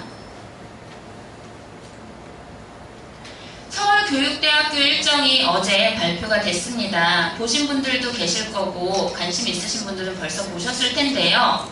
예, 저희가 작년부터 준비했습니다. 예, 1차 지필평가를 작년부터 준비했다는 걸 여기 오신 분들은 많이들 아실 거예요. 예, 그래서 지금 어떻게 출제될까 그런 것들이 걱정이 많이 되셔서 오셨을 텐데요. 저희는 지금 준비가 되어 있다는 점 말씀드리고 싶습니다. 예, 면접 똑같이 11월 11일이고요. 초등은 120명을 뽑고 중등은 20명만 선발하고 있습니다. 지금 저희 학원에서 과학과 선생님들의 그 1년 생활을 패턴을 보시면은요. 저희가 봄에는 과탐토 준비하고 과학대회 준비하고 그 다음에 그거 끝나면 뭐 자연관찰대나 이런 것들 준비하고 여름 되면 뭐 보고서 발표대회 같은 것들 준비하고 끝나면 저희 영재원 준비합니다.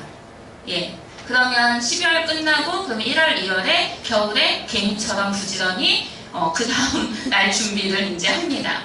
예, 그게 저희 이제 과학과 선생님들의 보통 이제 대회들이 있다 보니까 그렇게 지내게 되는데요. 친구들의 1년 생활 패턴도 저희랑 비슷할 것 같습니다. 이 대회들 아마 다 나가게 되고 다 대회 나간 친구들이라면 분명히 이 영재원 준비하게 될 거거든요. 그걸 성실하게 준비한 친구라면은요, 아마 이 1차에 대한 대비도 어느 정도 돼 있을 거고, 자소서도 지금 아마 충분히 준비가 되어 있을 거라고 생각이 됩니다. 지금 초등학생은 3학년, 4학년, 5학년 동시에 뽑고 있습니다. 예, 사실 다른 지역들은 3학년을 잘 안 뽑아요. 예, 근데 지금 서울시에서는 3학년도 4학년과 동일하게 지금 보고 있습니다. 자기소개서 작성하셔야 되고요. 그 다음에 1차 영재성 및 창의성 검사, 제가 글씨 똑같이 지금 넣었고요. 평가 요소에는 창의적 문제 해결력이라고 나와 있습니다. 예, 같은 말이에요. 네, 그래서 뒤에서 문제 유형을 보시면서 예, 말씀드릴 거고요. 예, 영재성에 대한 면접, 신층 면접 준비되어 있습니다. 올해 자기소개서도 자기소개 500자와 소개하고 싶은 책 500자. 예, 자기소개 내용은요, 앞에서 말씀드렸던 서울대나 연세대에서 진행했던 강점, 약점, 동기, 진로, 예, 그 다음에 이제 자기의 재능, 그 다음에 활동했던 것, 관심사, 이런 것들 쓰시면 예, 500자가 부족하게 됩니다. 예, 문법 같은 거 많이 신경 쓰지 마시고요. 정말 우리 아이만의 강점을 표현하실 수 있도록 노력해 주시면 되고요. 소개하고 싶은 책도 500자인데 이 소개하고 싶은 책에 대한 문의가 많으세요. 책의 수준을 어느 정도 높여야 되느냐 했을 때 수준이 높은 책이 붙는 친구들도 있었고요. 쉬운 책이 붙는 친구들도 있었어요. 그 다음에 과학책이 아니라 인문책 관련 서적을 써서 붙는 친구들도 있었는데요. 그 친구들의 공통점은요. 모두 자기가 썼다는 점입니다. 예.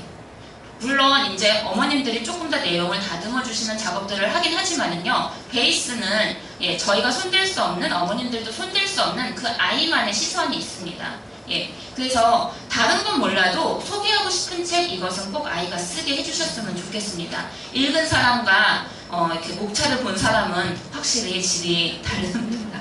예, 그리고 이것도 역시 어떻게 자신에게 영향을 줬는지 그런 것들 발전하는 과정까지 같이 사용을 이렇게 쓰셔야지 될 것 같습니다. 사실 이게 궁금하신 게 아니죠. 어떤 문제가 나올게 그게 사실 오늘 제일 궁금하신 거죠. 자. 고려대학교하고 나머지 대학들은요 아직 발표가 안 났습니다. 그래서 작년 기준으로 말씀드리려고 합니다. 제가 봉이 김선달이 될 수는 없을 것 같아서요. 정확히 팩트만 전달해드리고 그냥 경향이면 경향이다 라고 말씀드리도록 하겠습니다. 지금 고려대 같은 경우에 영재성 검사와 신층 면접 지금 보고 있고요. 초등 기초과정 같은 경우에는 관찰 수업도 진행을 하고 있고요. 자소서도 있고요. 그 다음에 교사 추천서는 합격자만 받고 있습니다. 교대 입문 같은 경우에는 관찰 수업 없고요. 자소서도 없었습니다. 작년까지 그랬습니다. 그 다음에 가천대학교 같은 경우에는요. 영재성 검사 없습니다. 가천대학교 같은 경우 지금 처음 들으시는 분들도 혹시 있으실지 모르겠지만은요. 가천대학교 같은 경우에는 주로 이제 중등 올라가면서 교대 영전 다니던 친구들도 가천대학교를 많이 지원을 하고 있습니다. 우수한 학생들이 많이 가천대로 가고도 있어요. 왜냐하면 전공이 세분화되어 있기 때문이거든요. 좀 이따 전공도 보시고요. 그 다음에 신층 면접이 있고요. 여기는 산출물 요약서 2부 있고요. 자소서가 있고요. 그 다음에 교사 추천서 있고요. 한양대는 지금 소프트웨어입니다. 수학, 과학, 융합이 아니고요. 소프트웨어이고 영재성 검사 있고 신층 면접, 자소서, 교사 추천서 모두 있습니다. 정원과 대상을 보시면 교대 융합과 고려대 인문으로 나뉘어질 수 있는데요. 고려대 융합 같은 경우에 초등 기초와 초등 심화가 있고요. 그 다음에 고려대 인문에서는 분야가 많습니다. 초등 기초, 초등 심화, 중등 기초, 중등 심화 이렇게 지금 선발하고 있습니다. 지원 분야가 많기 때문에 고려대에서 많이 지원을 하는 학생들이 많고요. 그 다음에 지금 영자원에서도 교대랑 고대랑 뭐 어떻게 지원을 하느냐, 하나를 선택하느냐 하시지만 현실은 모두 다 지원을 하십니다. 제가 교대 쪽도 괜찮을 것 같아요. 하지만 불안하셔서 다 고대도 지원을 하시고요. 고대 지원을 목적으로 하는 학생들은 교대도 한번 넣어보시고 그래서 결국에는 다 넣고 있다라는 걸 말씀드리겠습니다. 가천대학교 초등 같은 경우에 지금 분야가 세분화되어 있는데요. 지금 현재 초등학교 4학년들이 즐거운 과학자 과정이 있고요. 그 다음에 5학년들이 지원할 수 있는 행복한 과학자, 행복한 수학자 이런 과정들이 있습니다. 행복할 거예요. 초등은 사실 인원이 많지 않아서요. 지원이 과정이 까다롭지만 그래도 지원을 꾸준히들 지금 하고 있다는 점 알아두시면 좋을 것 같고요. 아마 중등이 조금 더 관심이 있으실 것 같아요. 중등 같은 경우에는 지금 지원 분야가 전공이 많습니다. 매스게이트, 수학을 말하는 거겠죠. 그 다음에 자연현상과 물리가 있고요. 물질과 분자의 세계, 화학이 있고요. 생명과학과 인간의 삶, 생명과학이죠. 이런 것만 있는 것이 아니라 바로 이런 부분들이 있기 때문에 여기가 조금 관심을 많이 갖고 있는데 로봇과 인간 생활 이 부분에 관심 많은 친구들이 있죠. 교육을 시켜주시기 위해서 이런 분야 지원을 하시는 그런 친구들 이걸 목적으로만 하는 친구들이 있기 때문에 여기가 좀 메리트가 있는 것 같습니다. 그 다음에 융합의 과학과 그 다음에 융합의 생명 지금 이런 부분들이 있습니다. 그래서 지금 분야가 세분화되어 있기 때문에요. 관심사가 있는 친구라면 가천대학을 지원하는 것도 괜찮을 것 같습니다. 한양대학교 소프트웨어는요. 올 초에 지금 처음으로 선발을 했습니다.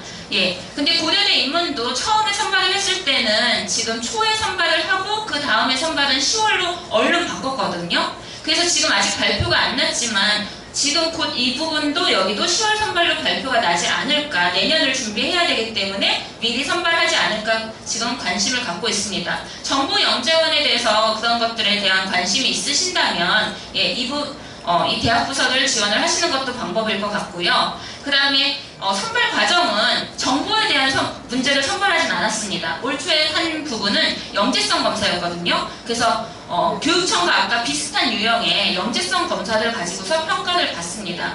예. 그래서 그 부분 인식하고 앞으로 아이가 가서 배울 부분에 대해서 생각을 하시면서 진행을 하시면 좋을 것 같습니다. 그리고 여기는 지금 대상이 올해 같은 경우에는 특이한 점이 초등 4학년부터 중학교 3학년까지 모두 다 동시에 한 번에 뽑았습니다. 나뉘어지지 않았어요. 예. 그러니까 그냥 영재성 하나만 보고서 가르치시겠다는 그런 의도라고 생각이 듭니다. 자소서 같은 경우에 고려대 같은 경우에 문항당 1000자입니다. 그래서 초등학교에서 자소서를 쓰실 경우에 저는 고대를 먼저 쓰시라고 권해드리고 싶습니다. 많은 양을 쓰시고요. 그것을 추려나가는 작업을 하시면 맞을 것 같습니다. 그래서 강점, 약점과 청해적 활동 기술, 입학 후 하고 싶은 활동, 이 부분에 대한 문의들 많이 하시는데요. 입학 후 하고 싶은 활동은요, 아이가 앞으로 탐구하고 싶은 분야나 연구하고 싶은 분야, 그런 것들부터 시작해서 먼 미래의 진로까지 생각을 하시면서 작성을 하시면 천자를 아마 채우실 수 있을 것 같습니다.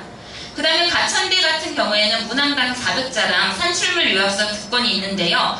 문항은 거의 비슷합니다. 그러니까 고대를 작성을 해두시면은요, 활용하시기가 아마 편하실 겁니다. 그러니까 처음부터 1000자 도전하시면 됩니다. 원고지 큰 거 하나 준비해 두시면 1000자 쉽게 채울 수 있으실 겁니다. 대학부설 영재교육원 말씀드리도록 하겠습니다. 이제 대학부설 영재교육원 중에서 이제 문제를 궁금해하실 것 같은데요. 지금 작년까지 그래도 기출 유형이 있는 경우는 지금 고대하고 연세대밖에 지금 없습니다. 고대 같은 경우에 영재성 능력평가하고 체크리스트가 있었고요. 영재성 능력평가 같은 경우에 내문항, 유형이 있었고 1문항 서술형과 약 300문항, 아이들이 이 말이 막 다 달라요. 막 100문항, 200문항 엄청 많았다. 하여튼 체크리스트가 엄청 많았고요. 아까 교사 추천서에 체크하는 그런 양식과 같은 체크리스트가 있었습니다. 그 다음에 연세대 같은 경우도 말이 많습니다. 왜냐하면 지금 교육청과 마찬가지로 문제 유형이 계속 변하고 있기 때문에 그렇습니다. 시대가 변하는데 영재원이 안 변할 수가 없습니다. 아까 김현경 부원장님이 말씀하신 것처럼 다 준비해야 되는 그럴 수밖에 없는 상황이 되었는데요. 영재성 검사 8문항과 수학 전공자들이 수학 창의성 4문항이 나왔고 과학 전공자들이 물화생지 각 한 문항씩 나왔습니다. 그 이장해 같은 경우에는 다 모두 수학 문제라고 아이들은 그렇게 판단하고 왔습니다. 물리 문제와 생물 문제가 수학 문제처럼 출제되었기 때문에 그냥 아이들은 단순하게 수학 문제라고 생각을 한 것 같은데요. 그때 그 전해에도 생물 문제 같은 경우에 세포 분열 문제와 유전자 문제 이런 것들이 개념이 같이 포함되어서 나왔지만 저희 친구들은 충실하게 수학 문제를 풀고 온 것 같습니다. 평가 내용을 좀 이제 보여드리면은요, 지금 이거는 고대 유형입니다. 고대는 지금까지 반복되는 패턴들이 꼭 있었는데요. 출제되는 문제들이 지금 보면 도형에서 색칠된 부분에 물을 넣을 때 많이 들어가는 순서, 그 다음에 어떤 도형의 색칠된 부분에 넓이를 비교하기 같은 문제인 거죠. 이게 계속 연달아서 나왔었고, 화재 상황을 해결을 위한 알고리즘, 정보 문제와 융합해서 이런 알고리즘을 짜는 문제들이 출제가 되었습니다. 그 다음에 체크리스트를 체크를 하는데요.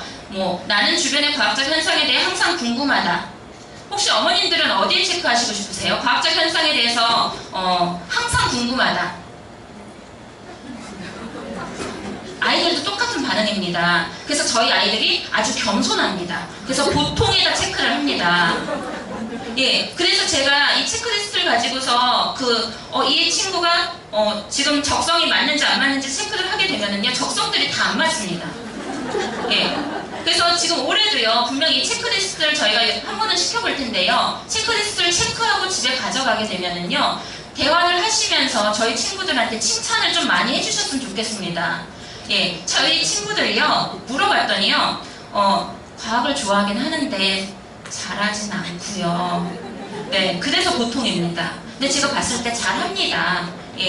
그러니까 저희 친구들이 그 분야에 대해서 조금 더 자신감을 갖고, 그러니까 뭔가 이렇게 저희 친구들이 한번 꾸중을 들은 적이 있었기 때문이겠죠. 그래서 나는 좀 못하나 보다 이렇게 생각을 하는 것 같은데요. 예, 거기에 벌써 발을 들여놓고 관심을 갖는다는 것 자체가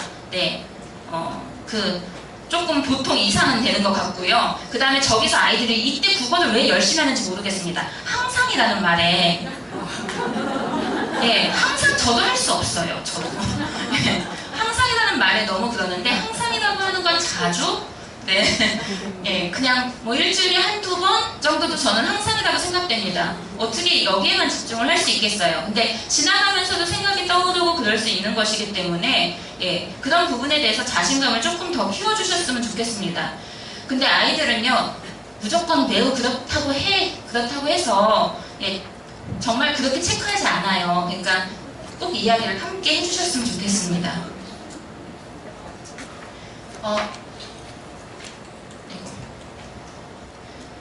이 문제는요, 작년 연세대에서 출제되었던 과학 문제입니다.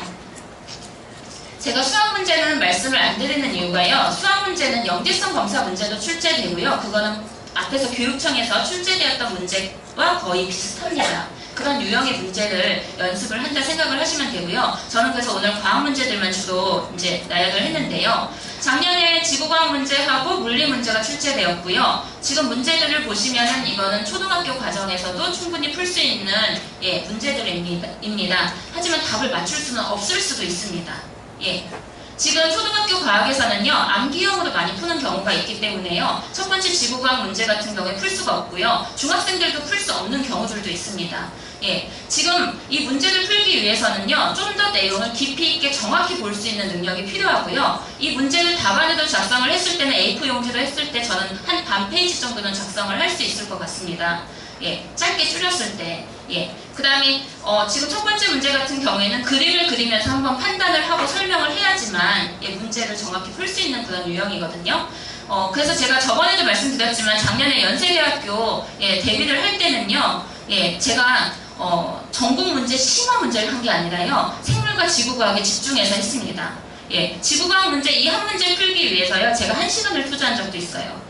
그러니까 이 문제를 풀기 위해서, 그러니까 지금 생물과 지구과학이 만약 부족하다라고 한다면은요, 좀 그것과 관련된 이렇게 좀 교과서로 되어 있는 그런 책들 있죠. 그런 책들, 폭넓은 지식을 할 수 있는 책들을 생물 지구과학을 조금 보완을 해주시면 좋을 것 같습니다. 출제가 안 된 적도 있지만 한 문제 출제돼서 그것 때문에 당락이 결정이 되기 때문에 한 문제 때문에 한 단원 1년치를 공부를 하는 그런 경우가 생기거든요. 그래서 저번에도 생지는 조금 그래도 한번 미리 준비를 해주셨으면 좋겠다 했는데요. 안 나오면 다행이지만 작년에는 나왔기 때문에 준비를 해주셔야 될 것 같습니다. 이 문제는 유형은요, 서울대입니다. 서울대는 지금 이번에 처음 시험을 보는데요. 이 아래 문제는 사실 면접 문제고요. 신청 면접에 가게 되면 800자 정도의 하늘과 달력을 연관지어 서술하는 문제들, 자신의 의견을 쓰는 그런 문제들을 출제를 합니다. 그러니까 과학적, 논리적으로 서술할 수 있는 능력을 가지고 있어야 되는데요. 지금 이 위에 있는 문제들은요, 예전에 서울대에서 시험을 치렀을 때 그때 출제되었던 문제입니다. 저희가 10년 전에도 영재원을 하고 있었기 때문에요. 선생님들이요, 10년 전 문제들을 고스란히 다 가지고 있습니다. 그래서 알코올과 지금 물을 1:1 비율을 섞었을 때 이게 불이 꺼졌을 때 연소의 조건과 관련돼서 설명하는 문제와 단세포 생물과 다세포 생물의 환경 적응, 진화 과정과 관련된 문제들이, 사실 이 문제가 길어서 제가 지금 줄여 쓴 거거든요. 이 문제에 대한 답변은 A4 한 장 정도 쓸 수 있는 분량입니다. 근데 물론 줄여서 쓰면 A4 한 3분의 1 분량에도 충분히 쓸 수 있는 문제들이고요. 그래서 지금 이런 문제들이 과거에는 출제되었는데 지금 똑같이 경향을 봤을 때는 서술형 문제들이 서울대에서는 꾸준히 출제되고 있는 것으로 볼 수 있습니다. 그 다음에 이제 교대가 궁금하실 텐데요. 교대 문제들도 역시 10년 전, 그러니까 10년 전은 아니지만 10년 전에는 지금 현재 교대도 시험을 보고 있었거든요. 지금 2010년도, 2009년도 이때도 시험을 보고 있었는데요. 그때 출제되었던 문제 유형을 봤는데 그 문제 유형들은요, 면접 문제하고 좀 유사한 경향을 가지고 있습니다. 서울교대 같은 경우에는요. 그래서 유형들을 좀 정리를 해보면은요, 지금 뭐 이렇게 빙산의 일각이라는 말이 있는데 꼭대기 부분만 보이는지 설명하시오라고 했을 때 이 문제 같은 경우는 열린 문제가 아니라 답이 분명히 있습니다. 근데 이 답을 설명하기 위해서 초등학교에서 물의 상태 변화에 대해서만 설명을 할 것이냐, 부피에 대해서 할 것이냐, 물리적으로 접근을 할 것이냐, 화학적으로 접근을 할 것이냐, 그런 접근 방법들이 좀 다를 수 있을 것 같습니다. 그 다음에 이 문제도 이거는 면접에서 많이 출제된 문제니까 부모님들이 아실 거예요. 나무에서 떨어진 나뭇가지가 생물인지 무생물인지 설명하시오. 이 문제 같은 경우에도 지금 정답은 있습니다. 하지만 그걸 풀어가는 과정에서 생물이었다, 무생물이었다, 그 다음 변화가 조금 있어요. 그 다음에 근거를 정확히 설명을 해야 될 것 같습니다. 그래서 지금 앞에 두 문제 같은 경우에는 기본 개념을 가지고 과학적 개념을 갖고 풀어가는 문제들이고요. 그 다음에 세 번째 유형 같은 경우에는 우리나라는 물 부족 국가인데 대안을 모두 쓰기. 유창성을 묻는 문제이고 물론 기본 과학 개념도 있겠지만 유창성에 초점이 맞춰져 있습니다. 이거 모두 쓰라고 했을 때 이 답을 제가 또 여쭤봐도 되는지 모르겠는데 몇 개 정도 써야 될까요? 최대한 많이. 네, 최대한 많이입니다. 시간 내에 아마 쓰면 20개도 쓸 수 있을 것이라고 저는 생각이 됩니다. 대신에 이거 하나만 풀고 뒷문제 안 푸는 친구들이 있어요. 그래서 전략을 잘 세워야 됩니다. 전략이라고 하는 건 시간 전략이요. 그래서 계획적으로 문제를 풀어야 되기 때문에 그런 것들은 좀 모의 연습이 좀 필요합니다. 가끔 이 한 문제만 정말 아주 잘 쓰는 친구들이 있었습니다. 그 다음에 지금 이제 아침에 일어나지 못하는 사람을 위해서 알람 시계에 기능을 주는 거 5가지만 쓰기 이 문제가 있는데요. 지금 이 5가지만 쓰기 문제 중에서 주의할 점은 5가지만이라는 한정이 빠지지 않으셨으면 좋겠습니다. 제가 많이 강조하는 건데 5가지만 쓰는 문제가 아니라 이건 모두 쓰는 문제이고 그 중에서 최상의 답 5가지만 정리하시는 문제입니다. 그래서 그렇게 써야지 5가지만 쓰면은요 그 중에 틀린 답 한 4개 나옵니다. 정말 아이들 한 번에 5개 쓰면 그렇게 나오고요. 끝까지 답을 놓지 않고 쓸 수 있도록 집에서 혹시 연습했을 때 과제 나갔을 때 좀 시간을 충분히 주셔서 쓸 수 있도록 해주셨으면 좋겠습니다.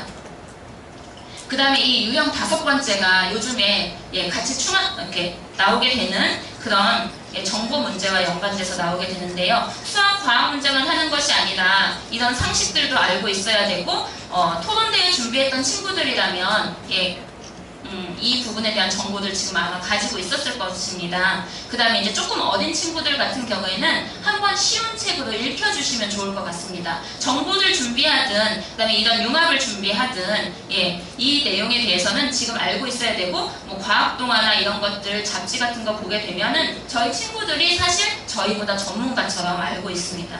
그래서 이런 유형들도 한번 대비를 해주시면 좋겠습니다.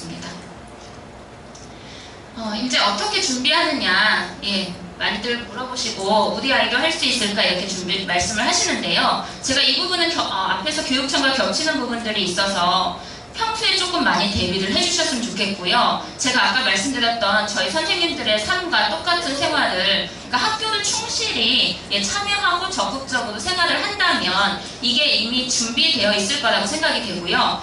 그 다음에 이런 대회들을 참가하면서 아이들이 면접에 대한 대비가 많이 됩니다. 발표 능력이 많이 향상이 되고요. 그 다음에 서술 능력이 향상이 되는 것을 경험을 할 수 있거든요. 그 다음에 가정에서 어머님께서 도와주셔야 될 거는 분명히 독서, 이 부분은 어머님들께서 도와주셔야 될 것 같습니다.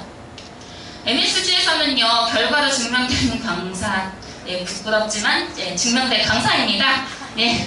그 다음에 저희 프로그램은 앞으로도 계속 성장하는 프로그램과 교과와 비교과를 다 다루기 때문에요. 남들과 다른 독창적인 부분을 저희가 지도를 합니다. 그게 저희 MSG의 강점이라고 저는 자신있게 말씀드릴 수 있고요. MSG에서 준비하고 있는 대학부설 영재원은 아마 시간표가 아주 복잡할 것입니다. 전공별로, 지원 기관별로 그만큼 적중률을 높이기 위해서 저희가 세분화시켰습니다. 전형, 유형 전 과정을 면접까지 모두 다룰 거고요. 자소서 첨삭부터 저희가 준비된 과정들이 많습니다. 저희 영재원 특강은 기출문제 최다. 이건 누구나 다 가지고 있을 수도 있지만 저희는 과거에도 시험을 지도해본 경력들이 있고요.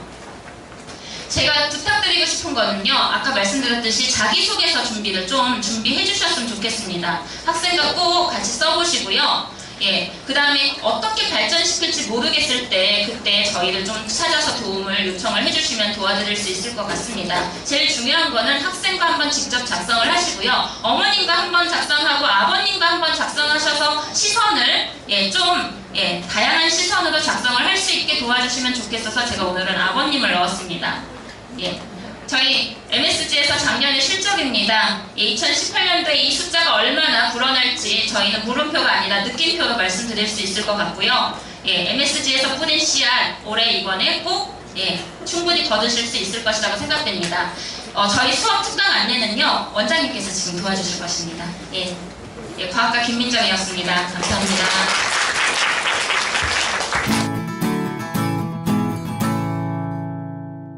네, 일단은 어머님 지금 설명들을 전반적으로 다 드린 거고요. 그 다음에 지금 어머님들이 이제 그 각 학교 지원 분야별로 궁금하신 게 있어서 올해는 좀 설명회를 좀 다르게 하려고 그래요. 그래서 대형 설명회는 이렇게 한 번만 하고요. 네, 그 이후의 설명회는 지금 저희가 각 학교별로 진행을 하려고 합니다. 그러니까 서울교대, 서울대, 고려대, 연대 이렇게 해서 파트별로 진행을 할 테니까 어머님들 관심 있으신 학교는 오셔가지고 저희 설명회에서 자세한 이야기를 나누시면 될 것 같고요. 장소는 그 어머니 버거킹 아시죠? 버거킹 옆에 보면 세운 길카페가 있어요. 그래서 그 길카페에서 진행을 할 겁니다. 그래서 거기에서 진행할 때 날짜와 시간에 대한 부분은 전부 다 공지 다시 드리겠습니다. 그리고 일단은 시간표는 어머님들 그 가지고 계시는데요. 저희가 작년에 하다 보니까 어머님들 오셔서 저희 그 수업을 이렇게 해주시는 건 좋은데 일단 당일 등록하는 경우에는 저희가 인원 조정을 할 수가 없더라고요. 그래서 일단은 당일 등록은 어머니 받지 않을게요, 이번에는. 그리고 또 하나는 지금 9월 2일날 개강이면 이틀 전까지는 일단 인원이 한 명이든 두 명이든 수업 진행을 하는데 거기에 있는 부분에서 당일 등록을 받지 않으니까 거기서 8월 31일까지는 등록해야 되겠죠. 만약에 9월 2일날 수업을 못 들으면 어떻게 되냐면 9월 7일부터 수업을 갖다 들어와야 됩니다. 그러니까 어머님들께서 이 부분은 좀 참고 삼아서 도와주신다고 하면 어머님 자녀분들이기 때문에 일단은 아이들이 좀 좋은 수업을 갖다 받으려면 거기 있는 부분에서 아이가 한 주 늦게 들어온다고 해서 큰일 나는 건 없거든요. 그러니까 거기 있는 부분에 대한 것들을 좀 지켜주셨으면 좋겠고요. 그리고 이제 거기 그 자기소개서 특강은 학부모님들 대상하고 학생들 대상으로 하는 그 특강이 2번 있습니다. 그래서 부모님들 특강은 일단은 9월 7일하고 9월 11일인데요. 학교 성향에 따라서 좀 달리할 거예요. 고려대학교는 사실 자기소개서가 큰 의미가 많이 없습니다. 하지만 그래도 좀 부담이 되시는 어머님들 같은 경우에는 고려대하고 그다음에 한양대하고 서울교대를 묶을 거예요, 어머님. 그리고 연대하고 서울대를 묶어서 두 파트로 나눠서 진행을 할 거고요. 그리고 학생을 대상으로 한 거는 9월 10일 일요일날 박헌진 선생님이 수업을 진행하는데 이 부분은 자소서 기본 자기 책자가 따로 있어요. 그래서 자기소개서 저자이기도 하지만 본인이 그 내용적인 부분들을 잘 알고 있기 때문에 학생들한테 그 자기소개서 쓰는 법들에 대한 것들을 잘 알려줄 그 수업이 또 열립니다. 그리고 지금 현재 이제 이 수업들이 열리고 나면 그 뒤에 교육청 프로그램들이 열리는데요. 교육청 프로그램들은 각 학년별로 토요일하고 일요일에 시간별로 배치가 되어져 있습니다. 그 대신 어머님들이 그 이제 선생님마다 이제 문제가 좀 달리 쓰는 부분들은 원래는 다 맞췄습니다. 그래서 문제가 이 반마다 다른 적은 없고요. 그리고 첫 시간대에 전체 수업에 대한 커리큘럼이 학생들에게 제시가 되어집니다. 자, 그리고 대학부설 영재원 자기소개서 특강도 있는데 이거는 작년에 저희가 이제 해서 어머님들한테 가장 도움을 드릴 수 있었던 게 1:1 첨삭이었어요. 그래서 1시간 정도면 첨삭이 충분합니다. 그래서 그 첨삭 시간들을 어머님들께서 좀 참고 삼아서 이 시간대를 어머님 확보를 하시는 게 좋을 것 같고요. 왜냐면 이 시간이 저 같은 경우는 12일부터 22일까지 토, 일 빼놓고 어머님 오전 10시부터 2시까지예요. 그러면 어머님들 원하시는 시간대가 있을 거 아니에요. 그러니까 그 시간대 잡으셔서 저랑 1:1 첨삭을 하시거나 아니면 김민정 부원장하고 또 11시부터 2시까지 첨삭을 하시거나. 근데 이 자소서는 어머님 수업을 갖다가 여기 이게 좀 표현하자면 이렇게 표현할 수 있는데 이 시즌이랑 아무나 이렇게 하는 거 아니냐 이렇게 물어보시는데 자소서는 기본적으로 어머님 작성을 해본 사람만이 자소서 첨삭을 할 수가 있습니다. 그래서 선생님들 배열을 할 때는 아무나 넣지는 않습니다. 자, 그리고 여기는 이 부분에서 이 자소서 특강에 대한 이 부분들이 진행되는 것과 별도로 이 첨삭이 진행되는 이유는 어머님들이 그 하실 때 제일 그 많이 물어보시는 게 책이에요, 책. 네, 근데 서울대를 제외하고는요, 책에 대한 내용의 비중이 그렇게 높지 않습니다. 네, 다시 한번 말씀드리지만, 서울교대가 작년에 이제 그 책에 대한 나열 부분이 별로 그다지 신경을 안 썼던 부분이 있기 때문에 서울교대 제외하고 네, 고려대학교, 그 다음에 연대, 네, 별로 책이 그렇게 큰 비중을 차지하지 않습니다. 그러니까 서울대 정도 지원하는 친구들은 책에 대한 비중이 높기 때문에 책에 대한 배열 순서나 책에 대한 종류가 궁금하시면 거기서 물어보시면 되고요. 그리고 나머지 이 부분에 대한 거 진행할 때 자기소개서 일단 좀 밑그림을 좀 그려오시면 좋습니다. 그리고 어머님께서 오실 때 생활기록부 2를 반드시 좀 지참을 하셨으면 좋겠습니다. 왜냐면 저희는 제가 그 가르치던 아이들은 제가 알지만 모르는 아이들은 이 아이를 파악할 수 있는 자료가 아무것도 없습니다. 그래서 생활기록부 2를 떼어오시면 거기에 수상실적과 과목별 아이의 특성이랑 세부특기적 성상들이 다 적혀 있습니다. 그러니까 그걸 보고 저희가 판단을 해서 이 어머님들 첨삭을 좀 드릴 수가 있을 것 같고요. 그리고 이제 고려대 영재원 같은 경우는 이번에 3학년이 시험을 갖다가 안 보게 되면 네, 지금 현재 4학년, 5학년들만 지원을 갖다 하겠죠. 그러니까 현재 4학년, 5학년 지원을 할 때 얘네들 고대 같은 경우 작년에 아시죠? 7,000명. 모르세요? 왜 그 유명한 얘기를 모르세요? 7,000명이에요, 어머님. 작년에 교대 지원자는 1,700명. 네. 거기서 이제 120명을 갖다 거르는 게임이기 때문에, 어머님들께서 지원을 하실 때, 고려대가 더 많이 몰릴 것 같아서 교대 쪽으로, 그렇게 되면 교대 쪽이 또 폭발적으로 증가해요.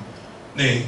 그러니까 어머님들이 지원을 하실 때 지역 상관없이 좀 소신껏 지원하셨으면 좋겠고요. 어느 곳을 갖다 지원해야 될지 모르면요, 방문을 하세요. 그래서 상담을 어머니 조금 받으시고 아이 지원 부분을 갖다 결정하시면 좋을 것 같습니다.